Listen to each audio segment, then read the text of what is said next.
어찌해야 좋을지 나를 가르치소서. 어찌해야 좋을지 나를 가르치소서. 아이같이 어리니 나를 도와주소서. 힘도 없고 약하니 나를 도와주소서. 힘도 없고 약하니 나를 도와주소서.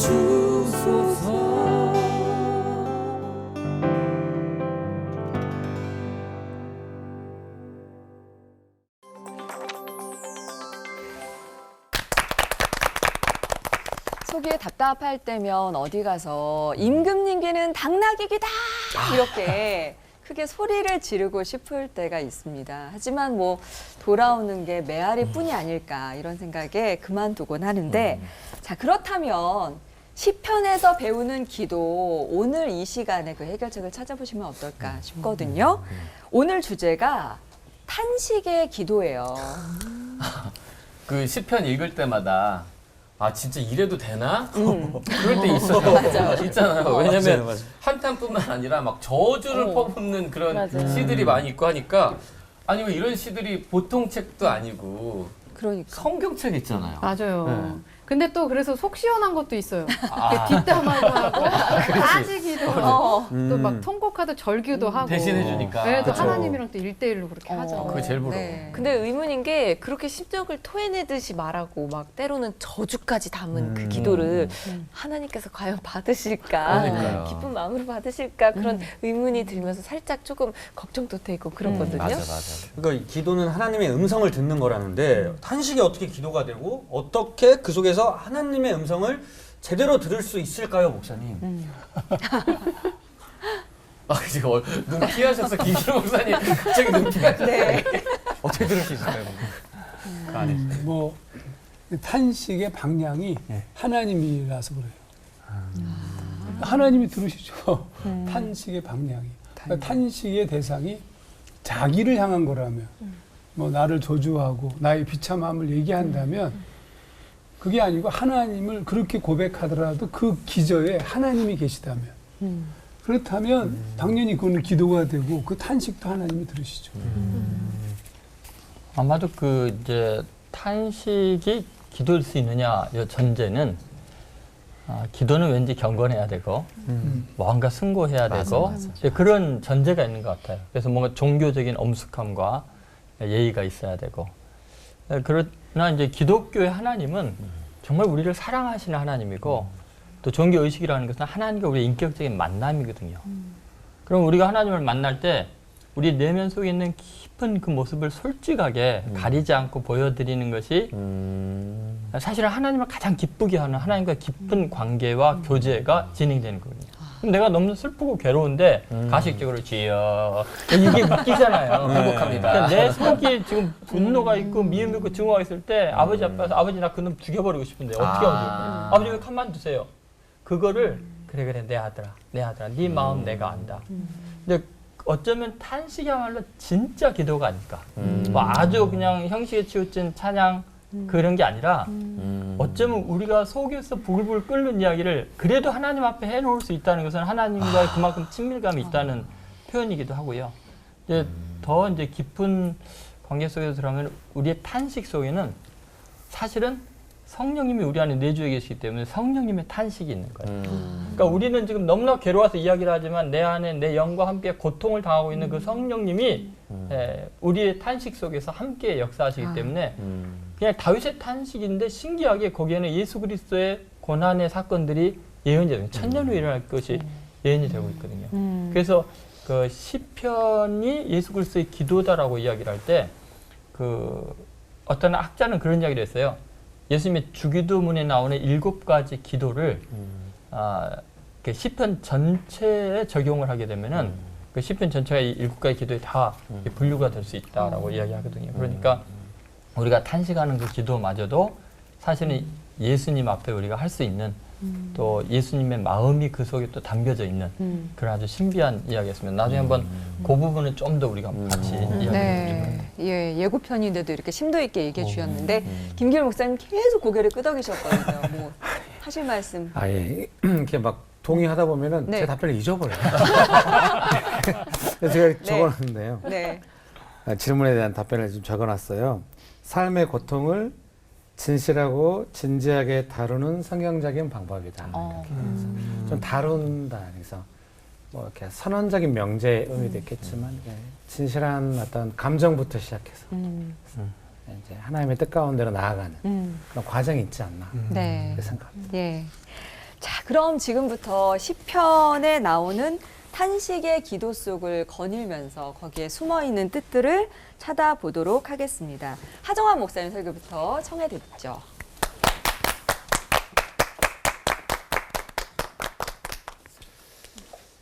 잘 지내셨죠? 네. 잘 지내야 됩니다. 사실 탄식의 시편들, 시편에 흐르는 시들 중에 약 3분의 1이 탄식시입니다. 굉장히 많다는 뜻입니다. 대체적으로 고통과 절망의 상황에서 하나님께 도움을 청하는 내용들이 탄식시들인데, 그래서 오늘 이 시간 그 중에 탄식시 중에 하나인 시편 44편으로 좀 얘기를 좀 할까 합니다. 시편 44편 22절부터 24절. 우리가 종일 주를 위하여 죽임을 당하게 되며 도살할 양같이 여김을 받았나이다. 주여 깨소서 어찌하여 주무시나이까. 일어나시고 우리를 영원히 버리지 마소서. 어찌하여 주의 얼굴을 가리시고 우리의 고난과 압제를 잊으시나이까. 시편 기자의 상황이 어떤 경우인지는 알 수 없지만 분명히 그는 지금 능욕과 조롱, 수치와 고난을 당하는 상황이에요. 그런데 하나님이 안 보이시는 거예요.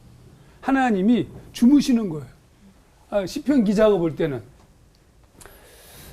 상당히 중요한 얘기입니다. 하나님께서 이런 이 탄식시를 어떻게 받아들이실까? 영화 밀양으로 살짝 좀 얘기해 보겠습니다. 영화 밀양의 시내가 남편의 고향으로 돌아왔어요. 굉장히 돈 많은 미망인처럼 행동하다가 그리고 이제 아들이 유괴를 당하고 결국 유괴범에게 죽임을 당합니다. 그리고 그 후에 예수를 믿어요. 예수를 믿는데 그리고 어느 날 이제 예수를 믿는 것의 결과물로 자기 아들을 죽인 그 유괴 살인범을 용서하기로 결정합니다. 그 용서하러 갔어요. 갔더니 하나님이 먼저 다 용서하신 거야. 그러니까 이 갑자기 뒤집어져요.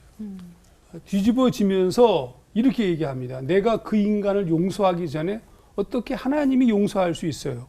그 인간은 하나님의 사랑으로 용서받고 구원받았습니다. 어떻게 이럴 수가 있어요? 그냥 소리를 지르죠. 그리고 막 그날부터 이제 하나님과 적대적 관계로 들어섭니다. 굉장히 강력해요. 자기 손목을 칼로 이렇게 그으면서 이렇게 얘기합니다. 소파에 앉아서 그으면서 보고 있냐고, 보냐고, 하나님 보고 하나님에게 지금 보고 있냐고. 무슨 얘기냐면, 그러면 이 시내의 모습을 여러분 어떻게 보실지 모르겠습니다. 사실은 이것이 저는 진짜 신앙의 시작이라고 봐요. 그 전까지는 시내가 하나님을 믿지만 마약처럼 자신의 모습을 감추기 위한 수단으로 하나님을 믿었어요. 많은 사람들이 그렇게 믿어요. 근데 그게 아니고 지금 진짜 하나님을 본 거예요. 하나님이 진짜 느껴진 겁니다. 그러니까 하나님이 느껴지는 순간 하나님이 너무 원망스러운 거죠. 막 절규하는 겁니다. 그게 극심한 불평으로 나타났습니다. 하나님이 보이니까 정말로 하나님을 용서할 수가 없었어요. 왜 그동안 저를 이렇게 방치하였는가? 외침이었고 왜 나에게 이런 고통을 주는가? 절규였습니다. 그게 그러면 하나님이 보실 때는 어떻게 생각하실까? 사실 시내의 이 태도는 옳다고 봐요. 왜 옳으냐 하면 포장하지 않고 맨 얼굴로 하나님에게 소리를 지르고 있는 겁니다. 이 도발적 대화가 진짜 기도예요. 아니 그 상황에서 거룩하신 하나님 진짜로 와우 이거 안 되잖아요. 거기서 그렇게 소리를 지르고 하나님 어떻게 이럴 수 있냐고 주무시냐고 아니 뭐하고 계시냐고 얘기하는 것이 옳죠. 하나님이 그 기도에 반응하시겠죠. 당연히. 오늘 시편 44편이 같은 관점이에요. 주여 깨소서 어찌하여 주무시나이까. 일어나시고 우리를 영원히 버리지 마소서. 저는 하나님을 향하여서 시내가 보여? 그리고 웃으면서 반응하고 있었던 그 네거티브하지만 이 행위가 철저히 하나님을 인정하는 신앙의 행위였다고 생각합니다. 하나님은 살아계셔요, 지금. 우리는 그분의 자녀입니다. 우리는 그분과 싸울 수도 있어요. 아니, 자녀는 아버지하고 안 싸워요? 예. 이래요? 아니, 둘이 봤잖아요. 아버지 어떻게 그럴 수 있냐고. 아니, 어머니요? 막 이렇게 하잖아요. 둘이 봤죠. 우리가 그분과 싸울 수도 있어요. 따질 수도 있어요. 하나님은 액세서리가 아니라 진실이기 때문에 근사하게 포장할 필요도 없습니다. 탄식도 하나님께는 귀한 것입니다. 아도나이 말라크, 주가 다스리신다. 하나님을 인정하는 절대 고백의 방법 중에 하나가 탄식과 하나님에게 따지는 거예요. 하나님에게 따져보지 않은 사람은 글쎄 온전한 신앙인이라고 얘기할 수 없을 것 같아요. 따지는 것을 넘어서서 하나님의 다스리심을 경험하고 그 다음에 나오는 것이 감사인 겁니다. 그런 단계에 여러분 혹시 지금 너무 괴롭고 힘든 상황에서 그렇게 얘기하는 것 자체가 하나님에게 불경스러운 것이라고 생각하지 마십시오. 오히려 하나님은 정직하게 우리가 토로하고 탄식하는 것을 들으시고 우리의 기도에 응답하십니다. 아멘. 기도하겠습니다. 하나님 아버지, 오늘 우리가 살고 있는 세상이 녹록하지 않습니다. 우리에게는 고통이 더 많고 아픔이 더 많고 정말 절망적인 상황이 너무 많습니다. 코로나19 사태가 오래되면서 더 많은 고통과 더 많은 아픔을 겪고 있는 수없이 많은 사람들이 있습니다. 하나님께서도 얼마나 아프실까 이 시간 생각합니다. 주님, 우리를 불쌍히 여겨주시고 특별히 크리스찬들이 부요하고 온전함을 자랑하지 말게 하시고 하나님의 그 애틋한 마음을 느끼고 세상을 섬기고 사랑하고 또 그 고통의 현장 속에서 함께 살아가는 우리 모두가 되도록 하시옵소서. 아멘. 예수님 이름으로 기도하옵나이다. 아멘. 아멘.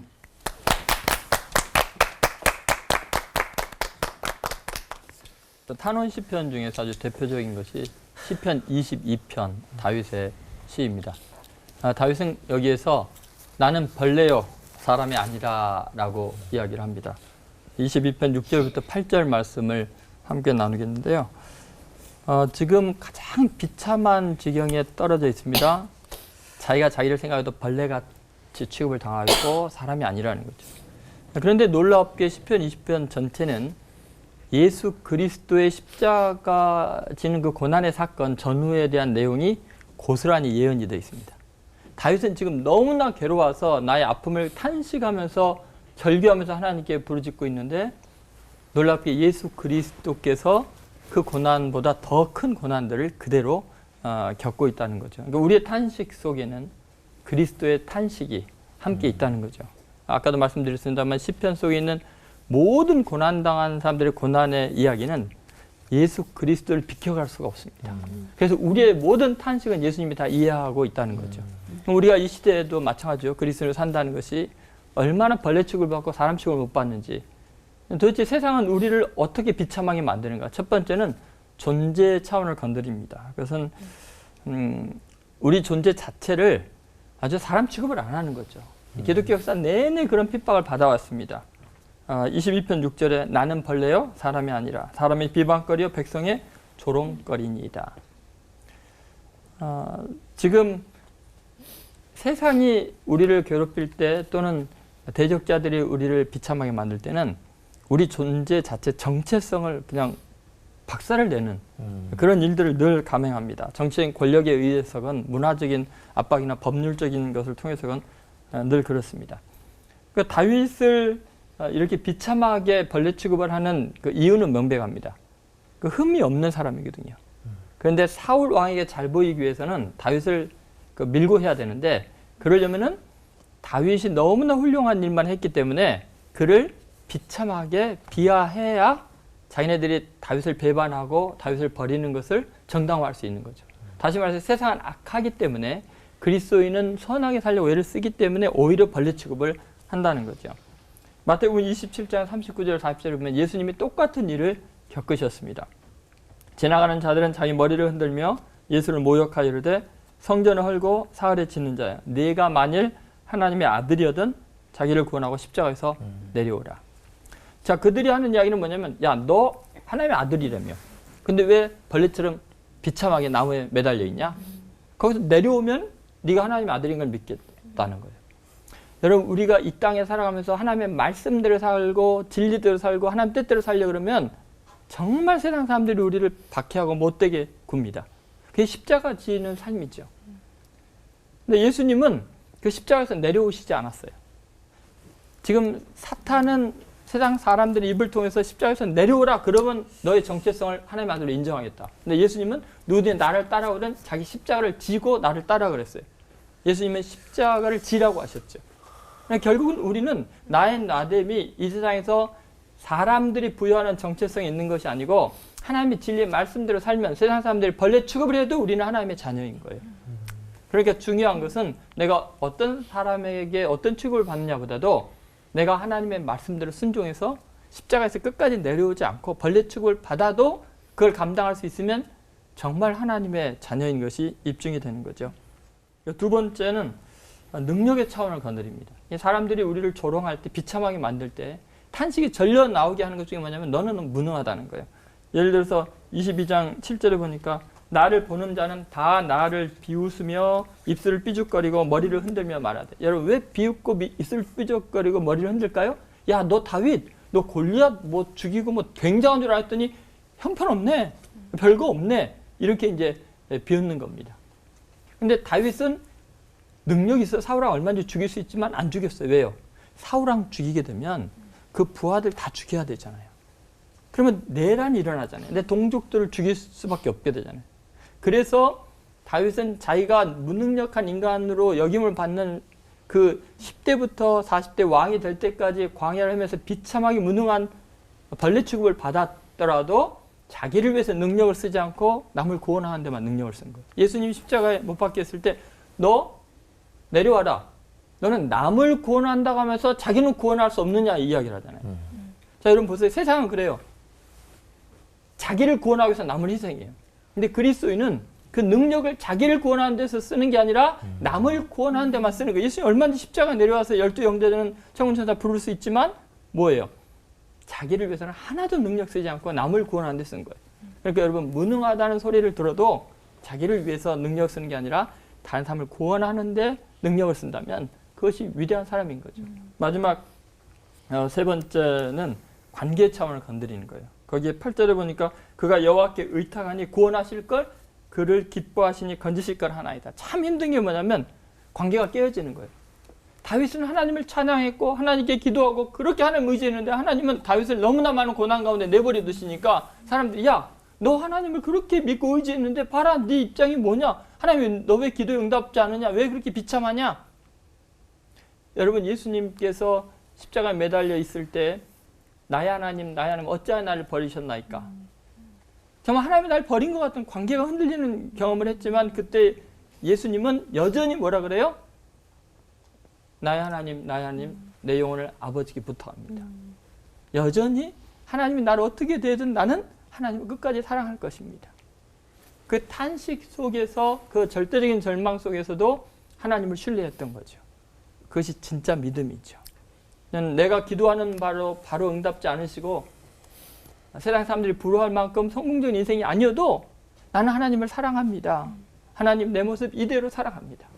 그렇게 고백할 수 있어야 되겠죠. 결국 우리가 탄식의 기도를 했는데 너무나 아파서 괴로워서 내가 왜 이 모양의 정체성을 가지고 무너져야 되고 무능하게 살아야 되고 하나님께 버림받은 같이 살아야 됩니까? 라고 하지만 그 모든 탄식 속에는 예수님의 형상이 있고 내 아픔 속에는 예수님의 고난이 같이 있는 거예요. 그래서 우리는 이 시대의 메시지가 되고요. 복음이 될 수 있는 거죠. 여러분 탄식하는 그대로 주님이 또 성령님이 내 안에서 같이 탄식하고 있고 그것 자체가 하나의 메시지가 된다는 것을 믿으시고 승리하시기를 주의 이름으로 축원드립니다. 기도하겠습니다. 하나님 아버지, 우리는 이해할 수 없는 사건 속에서 사람 취급을 못 받고 멸시와 조롱을 당하고 때로는 사랑하는 사람들에게마저도 버림을 받고 능력이 있어도 능력을 쓸 수 없을 만한 안타까운 현실들에 처해 있기도 합니다. 하나님, 그 어떤 순간에도 하나님의 사랑을 의심하지 않고 사망이나 또 생명이나 하늘에 있는 것, 땅에 있는 것, 그 어떤 권세도 우리를 그리스도 예수 안에 있는 하나님의 사랑에서 끊을 수 없음을 믿고 탄식 속에 나와 함께 탄식하시는 그리스도로 말미암아 영원히 승리하는 저희들이 되게 하여 주옵소서. 아멘. 예수님의 이름으로 기도드립니다. 아멘.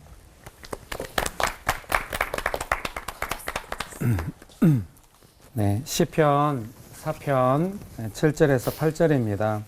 주께서 내 마음에 두신 기쁨은 그들의 곡식과 새 포도주가 풍성할 때보다 더하니이다. 내가 평안히 눕고 자기도 하리니 나를 안전히 살게 하시는 이는 오직 여호와이시니이다. 아멘. 제가 이 말씀을 새벽에 묵상하고 있었습니다. 근데 그 전에도 이 본문으로 묵상을 했기 때문에 이렇게 밑줄이 그어져 있었어요. 8절 말씀에 내가 평안히 눕고 자기도 한다. 이 말씀에 항상 은혜를 받는 것 같아요. 어려서 이렇게 부모님하고 같이 못 살고 형님하고 살 때 이제 형님도 인생이 힘드니까 제가 이제 말을 안 들으면 많이 막 때리고 그랬어요. 그러면 밤새 이제 막 얻어맞고 내일 아침에는 나가라. 이러면 이제 그 밤이 아침에 안 오기를 바라면서 막 자는 거죠. 그래서 다윗이 막 쫓겨다니면서 여기서 하룻밤 자고 저기서 하룻밤 자고 하는 그런 평안히 하룻밤을 잔다고 하는 것에 대한 소중함을 다윗이 찬양하는 것처럼 그것이 하나님께서 허락하지 않는다면 허락되는 것이 아니다라고 알고 있는 다윗처럼 저에게도 감정이입이 되고 이해가 되고 은혜가 되고 했습니다. 근데 그날 아침에는 특별히 앞에 있는 7절 말씀 그들의 곡식과 새 포도주가 풍성할 때보다 더하니이다. 이 말씀이 조금 마음에 와닿긴 했는데 해석이 안 됐어요. 왜 해석이 안 됐냐면 거기서 막혀가지고 도저히 앞으로 나갈 수 없었어요. 좀 부끄러웠습니다. 왜 해석이 안 되고 앞으로 나갈 수 없었냐면요. 이 곡식이 풍성할 때보다 먹을 것이 풍성할 때보다 더 기쁘다고 하는 것이 이해가 안 돼요. 거기서 막혔어요. 예, 거기서 막혔습니다. 저는 요즘 이제 국수 땡땡이라는 가게에 꽂혀 있습니다. 거기에 이제 이렇게 돈가스와 카레 덮밥 있는데 7,000원이면 먹을 수 있는데 항상 주머니에 10,000원 있으면 이제 그걸 사다 먹으면 배도 부르고 너무 맛있어요. 그리고 커피도 한 잔 먹을 수 있죠. 그 기쁨이 말로 할 수 없거든요. 또 이제 주머니에 10,000원 있으면 영화도 볼 수 있어요. 제가 좋아하는 영화들은 다 일찍 내려요. 그래서 좀 어떻게 이렇게 마이너 감성인지 모르겠는데 그래서 영화를 많이 놓칩니다. 근데 이제 구로역에 가면은 그 시땡땡 영화관이 있는데 거기는 좀 오래된 영화 이렇게 좀 그 약간 그 드라마가 치밀한 영화들을 많이 틀어줘요. 그러면 저 혼자 영화제를 벌이는 겁니다. 그 표를 3개를 사요. 그래가지고 막 영화 보고 너무 기뻐요. 혼자 그 영화관에 아무도 없을 때 좀 무섭긴 해요. 혼자 앉아 있으면. 혼자 있을 때 있거든요. 혼자 너무 행복해요. 막 보고 나오면 그 햇살 쨍할 때 나오면은 막 너무 이제 스트레스가 해소되고 이러는데 그게 너무 기쁜데 그것보다 더 기쁠 수가 있는 거에 대해서 현실적으로 조금 이해가 안 됐어요. 그래서 이제 이 본문으로 또 이제 가정 예배를 드릴 때 나 아빠는 좀 솔직히 이해가 안 된다 이러고 있는데 가족들이 나누고 이러다 보니까 이제 조금 해석이 된 거예요. 나누다가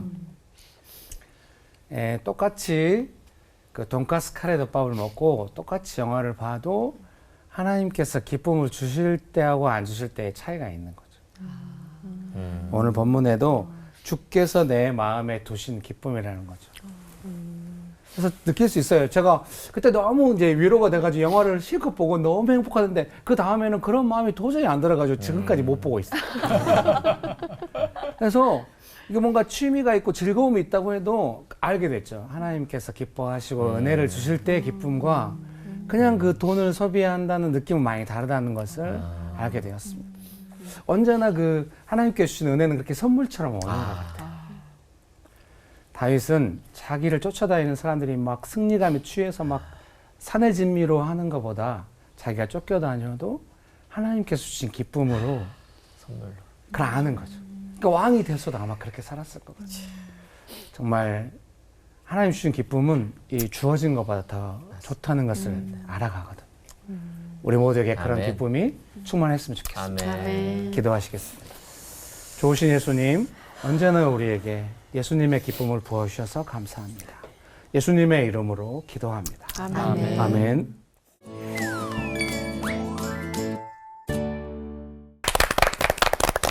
목사님들의 설교를 듣는데 가슴속에 요즘 힘든 일 있었던 것 때문인지 막 눈물이 나가지고 맞아. 너무 힘들었어요. 근데 그렇구나. 탄식마저도 하나님께서 귀하게 여기신다는 걸 알게 됐고요. 맞아요. 기도할 때는 이렇게 좀 예의 갖추고 앉아서 하나님께 좀 정중한 말로 이렇게 기도를 드려야 되나라는 생각을 했었는데 뭐 포장할 필요가 별로 없구나라는 생각이 들어요. 올포원도 우리 포장하면 안 될 것 같아요. 맞아. 야, 그냥 포장 없이 제가 바로 그냥 질문을 오! 드려볼게요. 포장 없이 그냥. 네.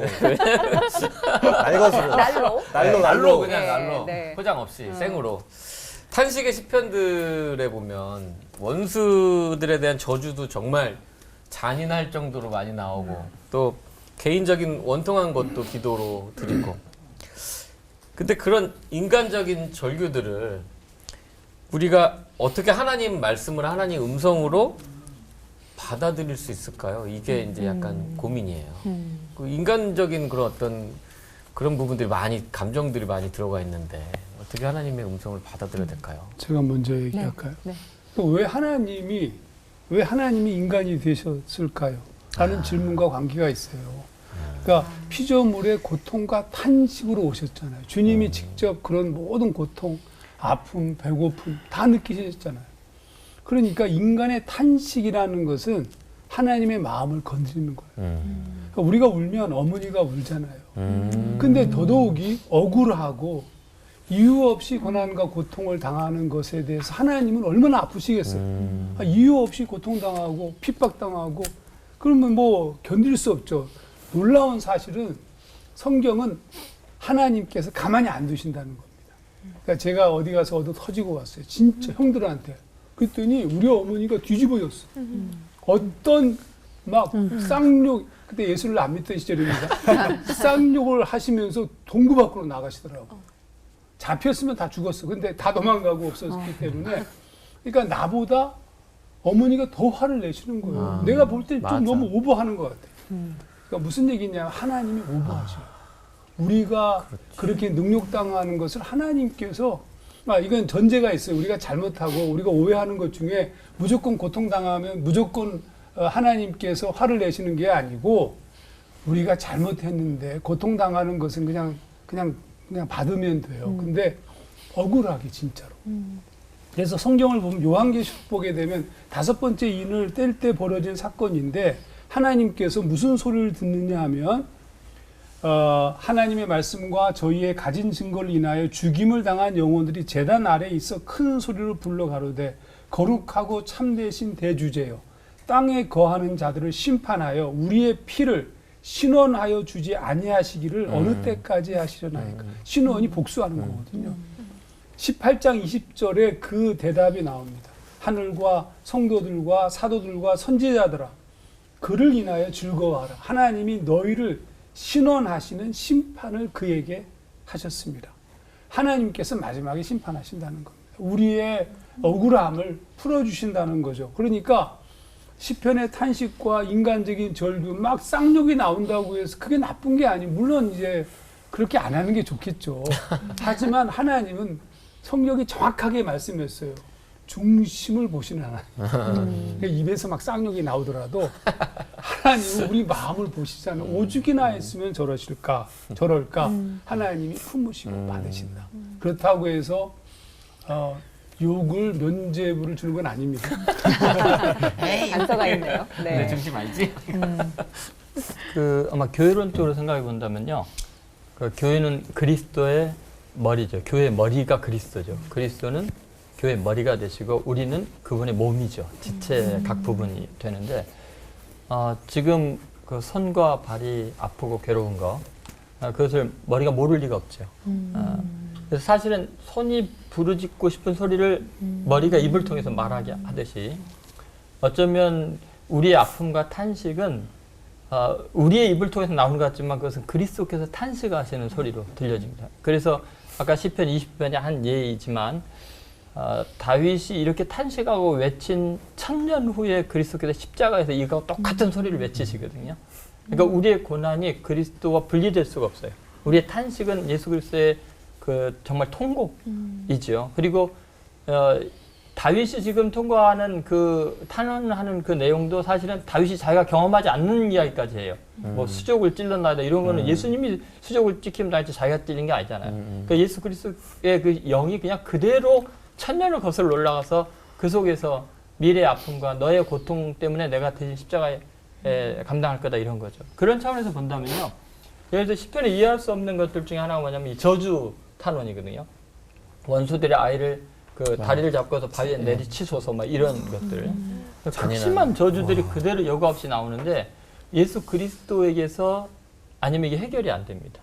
왜냐하면 사실은 인간들이 서로 원수 가지고 싸우는 그 잔인한 일들 속에서 그 저주를 홀로 당하신 분, 마치 인간들의 원수나 되는 것처럼 많은 사람들이 예수님을 저주하고 십자가 못 박으라 하고 실제로 채찍으로 상하게 하고 이 모든 것이 마치 원수를 대하듯이 대하거든요.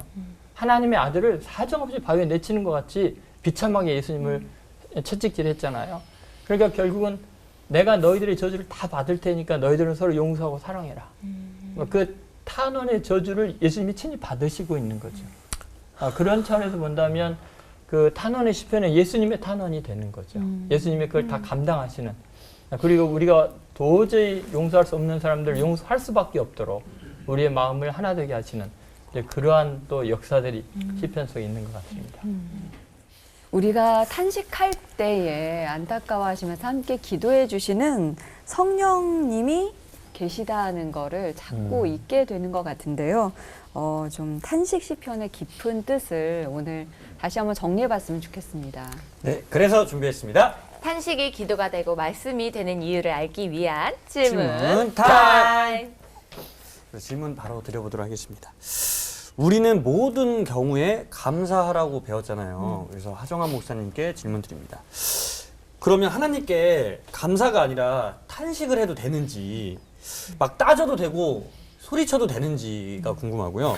정말 고통 속에 있고 절망하는 사람이 있다면 같이 하나님을 원망해도 될까요? 뭐 괜찮다고 생각합니다. 아니 저는 그러니까 같이 막 이렇게 가장 불쾌한 사람이 누구냐 하면 내가 막 고통당하고 있는데 하나님께 감사해 하나님. 맞아. 진짜 막 그냥 맞아. 염장을 지르는 거 아니에요. 맞아. 공감이 안 돼. 암 수술에 들어누워 있는데 회개할 거 있나 한번 생각해. 실제 그런 사람이 있어. 그래도 그때는 하나님이 왜 그러신지 모르겠다고.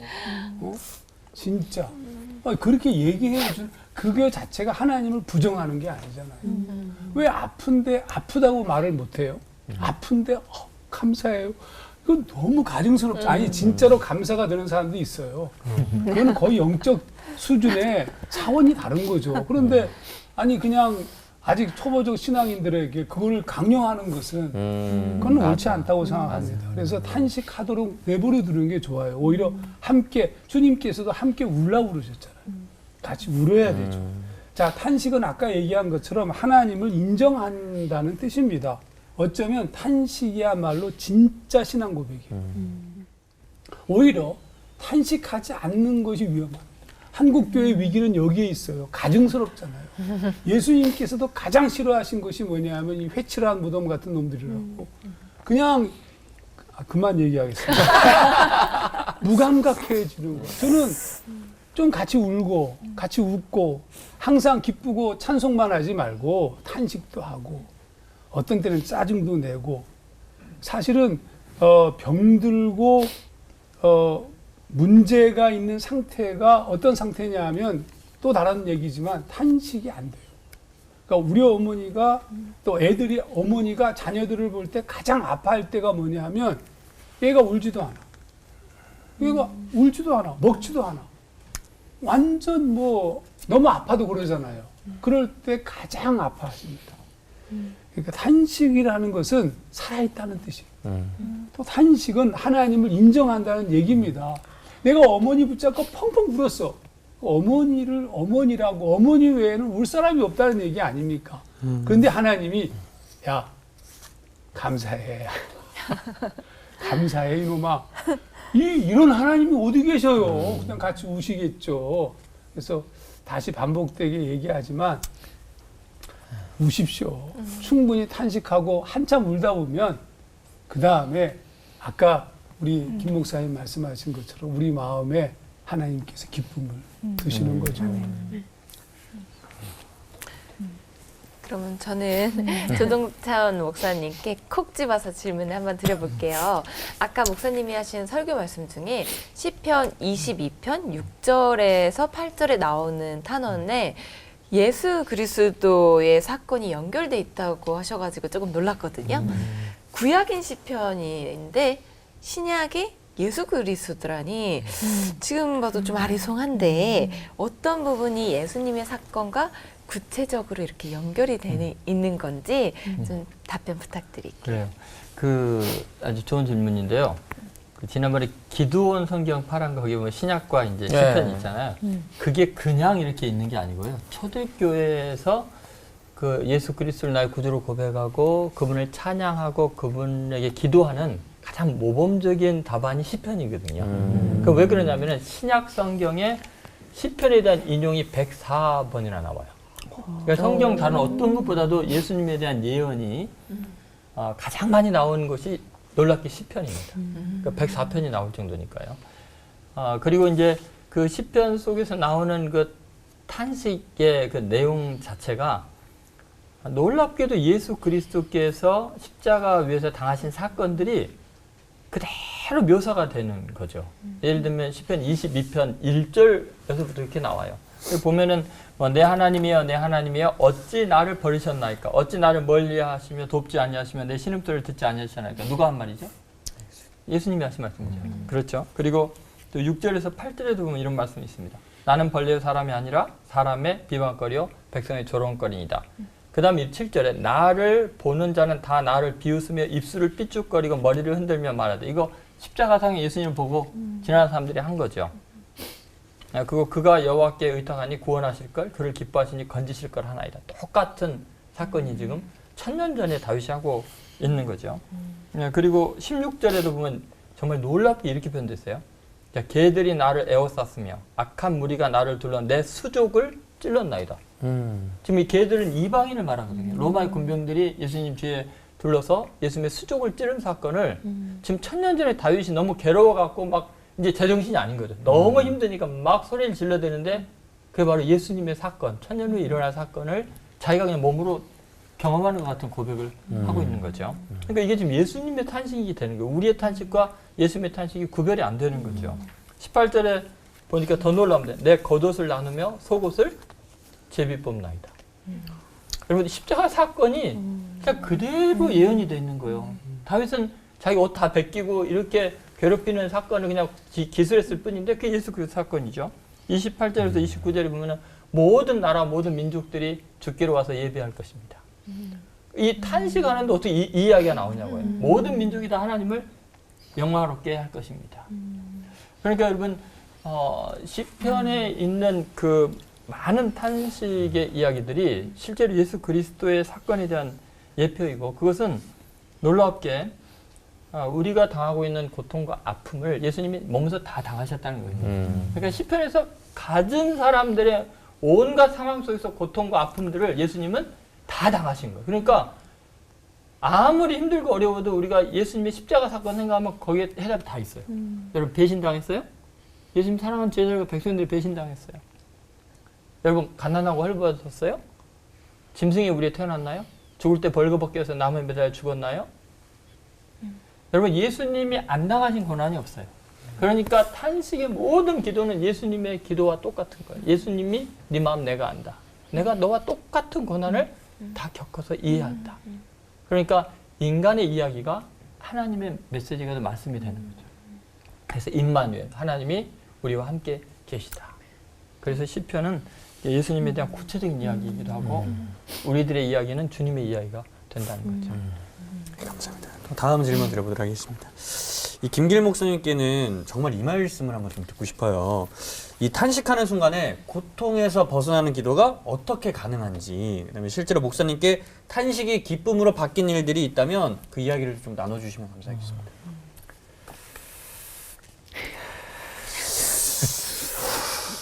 이렇게 막 다윗처럼 목숨이 경업간에 달린 그런 상황이 아니라서 저도 좀 창피합니다. 네. 어제 이제 눈이 많이 오고 이래가지고 이제 원래 이제 교회 청소를 금요일 날 해야 돼요. 근데 이제 오늘 녹화를 하기 때문에 이제 목요일 날 청소를 해야 되는데 청소하기 싫은 거예요. 그래가지고 이제 어떻게 할까 이렇게 있다가 찬양을 하나 불렀어요. 이것이 영원한 삶, 이것이 영원한 삶 이렇게 부르기만 해야 되는데 또 스푼 땡땡땡이라는 그 사이트에 녹음을 했어요. 올렸는데 아무도 안 들어요. 제 안에 한 사람만 개팬이거든요. 그래서 그 찬양을 부르고 나니까 조금 힘이 나는 거예요. 그래서 의자 치우고 또 즐겁게 청소하고 집으로 왔어요. 그래서 뭔가 지치고 이럴 때 좀 결정해서 찬양 부르는 측면이 있는 것 같아요. 피곤하고 힘들 때. 막 감정이 올라오고 분위기를 띄울 때 또는 될 때 찬양한다기보다는 힘들 때, 지칠 때, 정말 찬양이 안 나올 때 조용히 찬양을 부르면 되게 좀 마음이 새로워지는 거예요. 말씀 읽어도 마음이 새로워지고 기도를 해도 마음이 새로워지잖아요. 찬양해도 마음이 새로워져요. 굉장히 생활적인 예를 들어주셔서 저희가 적용하기에도 좋을 것 같습니다. 상처가 별이 되는 것처럼 탄식이 기도가 될 수 있다는 걸 오늘 알았는데요. 실제로 삶 속에서도 탄식 시편을 이렇게 읽다 보면은 마음을 다스리고 힘을 얻을 수 있다고 하니까 직접 해보고 싶은 마음이 좀 드시죠? 어떠세요? 네. 맞아요. 해보고 싶어요. 네, 또 목사님들께도 또 듣고 싶은 것이 있는데요. 지금 또 시대나 또 목사님들의 삶 가운데서 드리고 싶은 탄식의 기도가 무엇인지 궁금해요. 그래서 목사님들께서 직접 써주셔도 좋고 아니면 탄식의 기도에서 좀 가져오셔도 좋을 것 같은데요. 탄식의 기도, 목사님들의 탄식의 기도 궁금합니다. 네. 이번에는 저 곡조 안 붙이네요. 부담스러우실 것 같아요. 한번 붙여도 됩니다. 사실은 원래 시편의 시들은 전부 노래예요. 그러니까 수금을 뜯으면서 운율이 있는 노래들이죠. 그냥 밋밋하게 여호와는 나의 목자 신이가 아니라 그걸 뭐 이렇게 리드미컬하게 불렀었어요. 그러니까 뭐 지금도 할 수 있어요. 하지만 듣는 분들의 상황을 이해해서 안 하겠습니다. 시편 44편을 제가 오늘 설교했는데요. 시편 44편이 탄식시 중에 대표적인 시 중에 하나입니다. 주여 깨소서 어찌하여 주무시나이까. 일어나시고 우리를 영원히 버리지 마소서. 이 같은 탄식의 기도를 할 수 있다는 게 너무 행복하잖아요. 불경죄가 아니라서. 이게 불경죄가 아니라고 써준 거예요. 야 너희들도 해 마 이렇게. 그래서 제가 시편 44편에 대한 저의 시를 살짝 읽겠습니다. 제목은 나의 하나님이시기 때문. 매일 나를 짓눌러도 매일 나를 꺾을지라도 파도같이 일어서서 용소 숨치는 목소리로 여호와를 자랑하리니 나의 하나님이시기 때문이라. 그분께서 나를 버린 듯, 그분께서 나를 파신 듯 포말같이 사그러져 목 죽인 사슴처럼 되어줘도 여호와를 자랑하니 나의 하나님이시기 때문이라. 죽여도 살려도 그가 나의 사랑이시기 때문이라. 아멘. 은혜가 되네요. 저는 사실 이 시대의 아픔을 한번 새벽기도 끝나고 가나마다 현장에 끌려온 그 여인의 입장을 생각하면서 사실은 이제 믿기 지렁이라는 그런 시를 한번 썼었어요. 그 십자가 밑에 무릎 꿇고 기도하다가. 근데 그거를 찾는데 못 찾겠는 거예요. 그 내용은 대강 이런데 예를 들어서 이제 지렁이를 한번 생각해 봤는데요. 모두 다 징그럽다 피하는데 날 보는 이 있어 좋다. 미소 짓고 다가오는 그 손길 나를 징그러워하지 않고 만지잖아요. 그런데 햇빛 반짝이는 순간 낚싯바늘이 올라온 거죠. 머리부터 발끝까지 꿰뚫어 놓고 그 말할 수 없는 고통 피 흘림 속에 물속에 던져지니까 속도 모르는 물고기는 입 벌리고 달려오네. 이제 그게 이제 이 시대의 아픔들이 있는 것 같아요. 그러니까 전부 다 미끼로 그 여인을 미끼로 예수님 잡으려고 하고 그리고 너무나 잔인하고 이제 그런 시대적인 아픔을 이제 그렇게 그 여인을 보면서 참 이게 종교라는 이름으로 그 짓을 하고 있었거든요. 그런 아픔들을 느꼈는데 이제 코로나를 겪으면서 이제 가을 쪽에 막 낙엽은 떨어지고 모든 걸 잃어버리고 잊혀지는 그런 모든 것이 다 떠나가는 것 같은 허전함 속에서 시를 하나 지었어요. 그 내용이 이제 이별이라는 계절에 서서 하나님의 마음인 것 같아요. 가을이라는 그 모든 걸 떠나고 다 내려앉는 그런 순간에 하나님이 우리에게 가을을 통해서 우리에게 메시지를 주는 것 같은 마음으로 썼습니다. 아파하지 마라. 사는 것이 힘들어 눈물이 날 때도 떠나려는 사랑 때문에 눈물이 날 때도 아플 때는 가을 나무를 보라. 온통 붉어진 나뭇잎을 보면 지난 시간의 흔적들이 아름다웠겠다. 아름다움 속에는 비와 태풍과 거친 바람이 있었지만 맑은 햇살과 푸른 잎과 시원한 그늘도 있었겠다. 나무에 남은 상처를 걱정하지 마라. 낙엽들이 가져간 추억 속에서 울지 마라. 말라버린 눈물의 흔적을 따라서 걷지도 마라.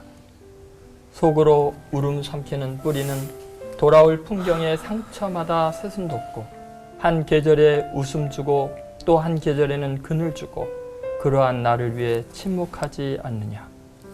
세월이 흐르고 흐르다 보면 쌓여진 낙엽 속에서도 새로이 추억이 돋고 흔적이라는 것이 꽃으로 피면 눈물 대신 엷은 미소 번그러지면 좋겠다.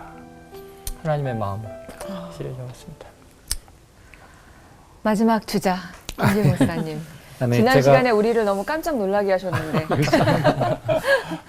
제가 이제 허락을 맡았어요. 제가 이제 책을 쓸 때 이제 아내가 이렇게 셋째 낳느라고 병원에 입원했을 때 이제 그 묵상했던 내용을 책 뒤편에 이제 편집자님이 올려주셨는데 그 내용을 읽어도 되겠냐고 그때 읽어도 된다고 해가지고 좀 읽어드리겠습니다. 시편 57편 5절인데요.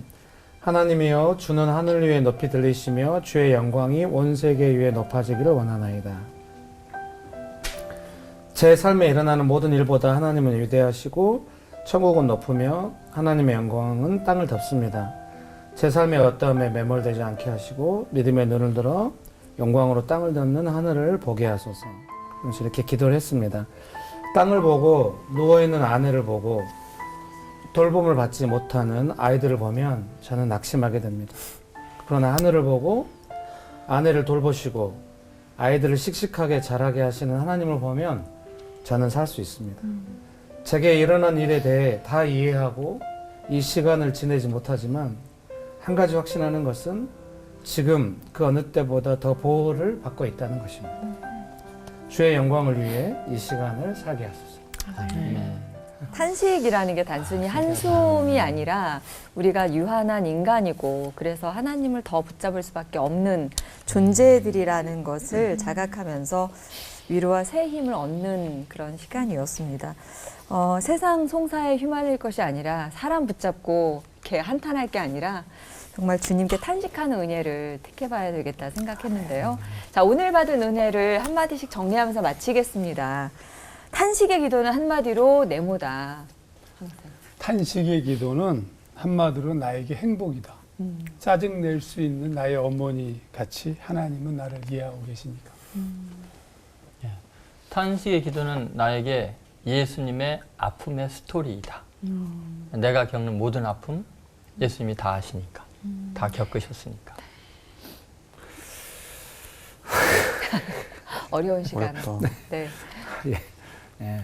탄식의 기도는 작은 것도 소중하게 느끼게 해주는 네. 그런 시간. 아이고. 네. 협찬을 우리가 협찬을 꼭 받읍시다. 네, 여기서. 예, 저희가 항상 준비하겠습니다. 광고를 한번 네. 네. 자, 이번에 어떻게 마주 씨부터 할까요? 돌아올까요? 뭐. 정리가 좀 안 어렵다. 되긴 하는데 네. 혹시 네. 제가 먼저 할게요. 네. 탄식의 기도는 그동안 내가 가면을 쓰고 있었구나. 가면을 벗어야겠다. 가면을 벗어야겠다. 탄식의 기도는 공감하시는 하나님을 믿는 것이다. 탄식의 기도는 SOS다. 제일 빨리 부를 수 있는 어떤 소리인 것 같습니다. 탄식의 기도는 하나님이 끝도 없는 사랑이다. 힘들 때 저희가 하나님을 원망하면서 사실은 하나님 왜 그러세요? 왜 저한테 그러세요? 하는데 그것조차도 하나님은 아 얘가 위급한 상황에서 나를 봐줬구나라는 거에 대해서 오히려 더 기분 좋아하시면서도 그 기도도 받아주시는 것 같아요. 끝도 없는 사랑. 네. 자, 오늘 끝인사는 긴 탄식도 새 힘으로 바꾸실 하나님 아버지를 믿고 의지하면서 힘차게 외쳐보도록 하죠. 네. 고난이 오면 좌절 말고 탄식의 기도로 하나 되는 시간 옳고 와.